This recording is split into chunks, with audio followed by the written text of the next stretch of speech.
Hello बच्चों, let's read the question. Which of the following pairs of physical quantities have same dimension. हमें बताना है कौन से पेयर ऑफ फिजिकल क्वांटिटीज के डायमेंशन सेम होंगे। अब देखो, फर्स्ट चेक करते हैं फोर्स एंड पावर।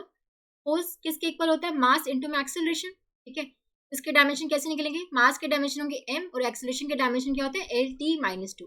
फोर्स के डायमेंशन क्या आ जाएंगे? M L T minus two. ठीक है, अब पावर के कैसे निकालेंगे? पावर होता है रेट ऑफ वर्क डन, तो work done divide by time.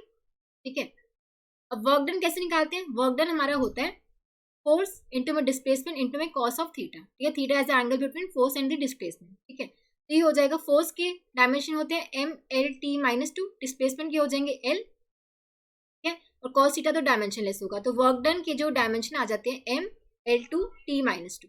ठीक है, तो यहाँ पे पुट कर दो M L two T minus two divide by T. तो पावर के डायमेंशन आ जाएंगे M L two T two power minus three. अब फोर्स से पावर के अलग आ रहे हैं, डिफरेंट आ रहे हैं। ठीक है, तो फर्स्ट ऑप्शन तो इनकरेक्ट हो जाएगा।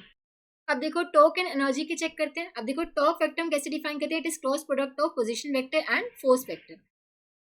तो टॉर्क का मैग्नीट्यूड हो जाएगा आर एफ साइन थीटा के। Theta is angle between R and F. ठीक है, अब देखो टॉर्क के डायमेंशन कैसे निकालेंगे? आर के डायमेंशन क्या हो जाएंगे? लेंथ के इक्वल, और फोर्स के डायमेंशन क्या है? M L T minus two. तो टॉर्क के डायमेंशन आ जाएंगे M L two T minus two. तो ये टॉर्क के डायमेंशन आ गए।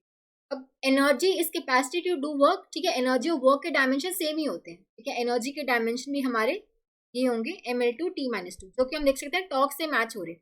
टॉर्क के डायमेंशन और एनर्जी के डायमेंशन हमारे मैच हो रहे हैं, so हमारा सेकंड ऑप्शन करेक्ट हो जाएगा। Torque and energy have the same dimension. ठीक है, उसके बाद टॉर्क एंड पावर के देखो।